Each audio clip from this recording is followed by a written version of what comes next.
What's going on, everybody? If you're new to the channel, hit the subscribe button, because when I hit 50,000 subscribers, I'm giving away $500. Cold hard cash. I'm either going to give away $500 to one person or split it up. I'm not sure how I'm going to do it yet. You let me know in the comment section below. In this video, I'm going to tell you what to expect in 2018 from the Street Outlaws. Enjoy the video.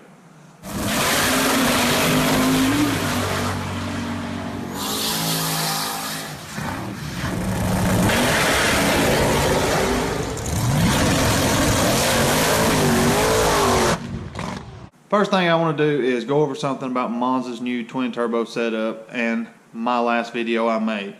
I said in the video that it was a 572 cubic inch motor, and I got just raped in the comments saying no, it's a 481X.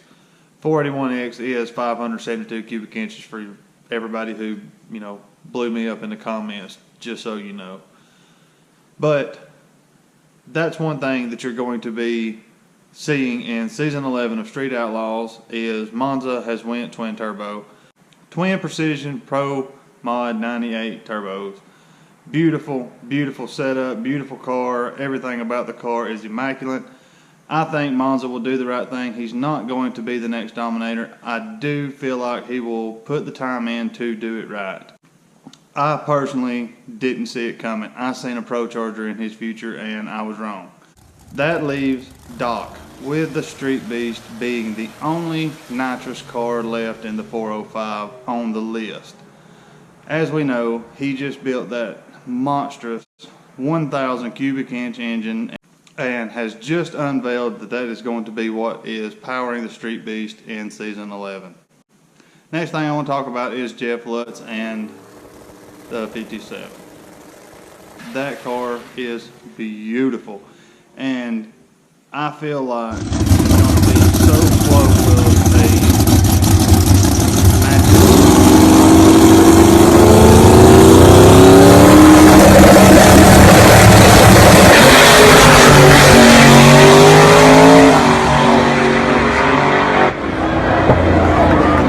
races. It was never a good race. It was always whoever won, it was because something happened in the other lane. And that is not what I love to see out of Street Outlaws and the show and just, everything about the Street Outlaws franchise.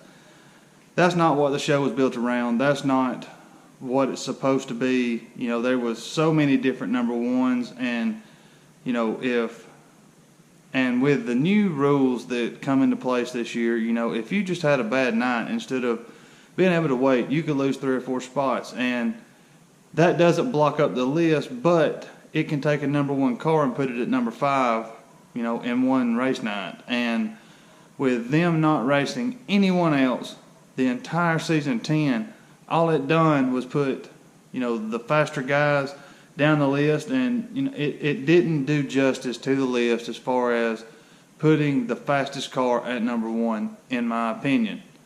But I do feel like Ryan Martin should have been number 1, stayed at number 1, and the Fireball Camaro deserved to be at number 1. That is, without a doubt, I've said it since sometime the end of last year, the fastest car that the 405 has, without a doubt, proven over and over. I don't see it not dominating the 405.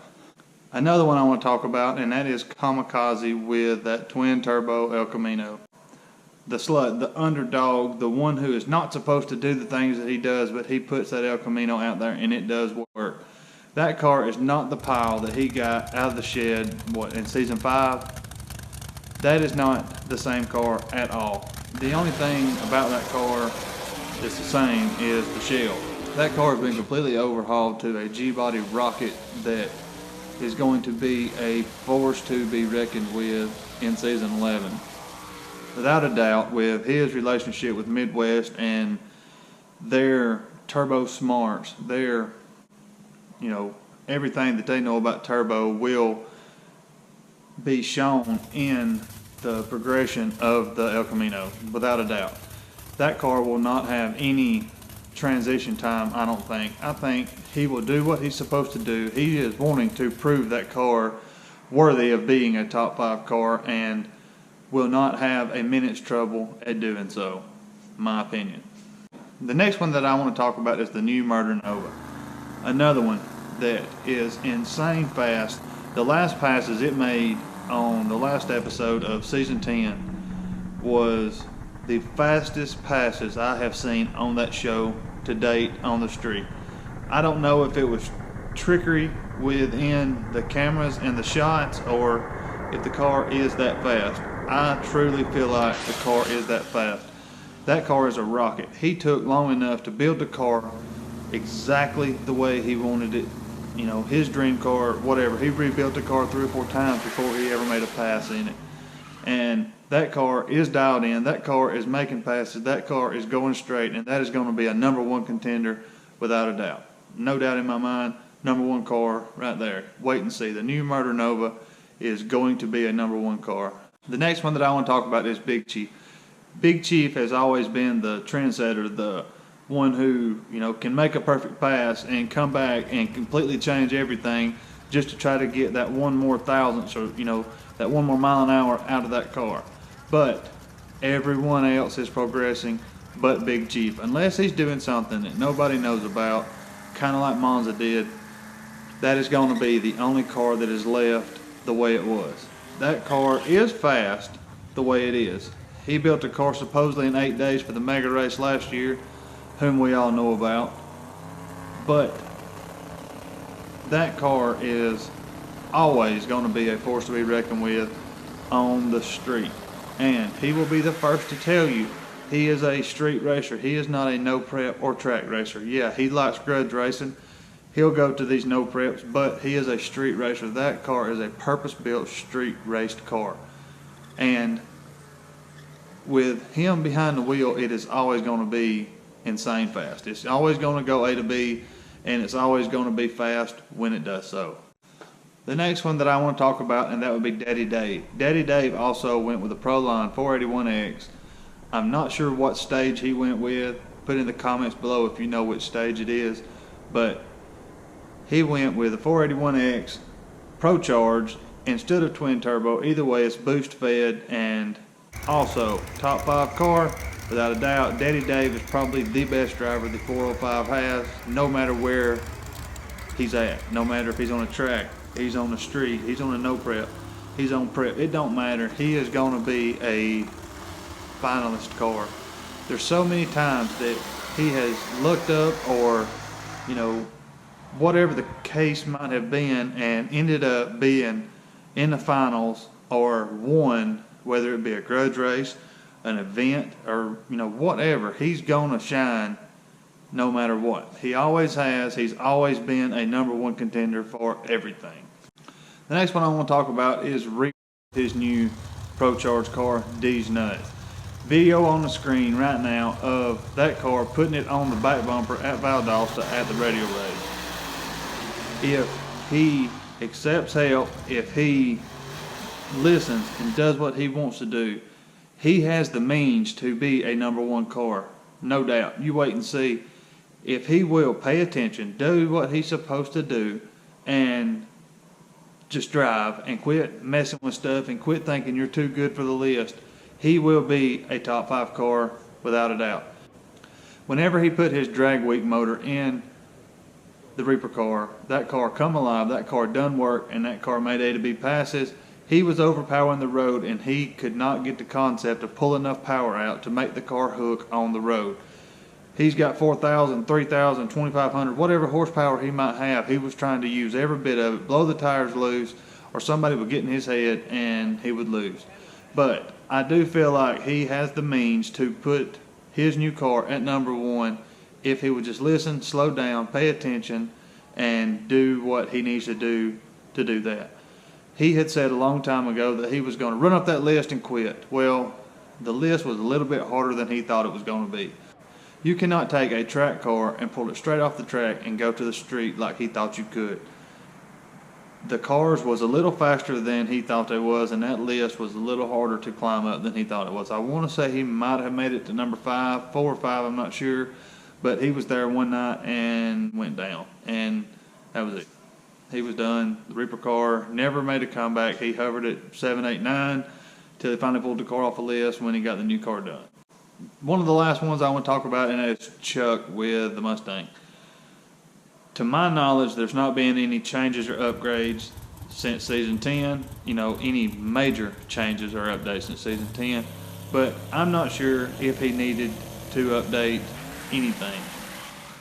I think with what he's got, the setup he has, that car is as fast as it's going to be. I want to say he said he turns that car 9,800 RPMs before it changes, and just think about all that rotating assembly turning, 10,000 RPMs. That's insane to me, which I know a lot of them do it, but that is slinging some metal around inside of a motor. That is some RPMs being turned. As we know, that car's 60 foot like nobody's business, but that's it. It runs out after 60 foot, and he will get drove around by a faster car than him every single time. And with only 660 feet, you've still got 600 feet left to run around him. If you're 60 foot and hard, you've still got a lot to make it up, through the mid-range and out the back door to be able to stay competitive with a car capable of running, 370s and 380s. You just can't do it with a 4.0 car. Not happening. That is about all of the major upgrades and the major changes that I see coming in Season 11. If you're not aware of the project car I have going here, please go check out some of the videos and let me know what you think needs to happen with the car as far as performance upgrades, visual upgrades, whatever. I want to know. Please go watch the videos. And also, before I end this video right here, I want to put my P.O. box on the screen. It's on the screen right now. Any small business owner, anybody needing their information put out, send it to me to the email address, and we will work something out. If you have a product you won't put on this show, there's a lot of eyes that will see it, and I want to mix it up with you guys. Because of you guys, I am where I am today through YouTube, and I want to help back as much as I can. So send any comments, questions, or anything to the email address that's on the screen, and we will get together and come up with something to integrate your product or your business on this channel. There is several videos in the works right now. I've had a bunch of questions about people who used to be on the show, the No Prep Kings, the volume 2 to the volume 1 that I made about the No Prep Kings is coming very soon. But stay with this channel. Since Street Outlaws has went off the air, I have a lot more time to make videos, involving other things, and they are coming very soon. But I'm going to end the video right here. You should be able to click in the top hand corner to subscribe, the other top hand corner to see the video on the project car. Thank you for watching. If you haven't subscribed, please subscribe. 50,000 subscribers, $500. That could be you. Godspeed. Thank you for watching.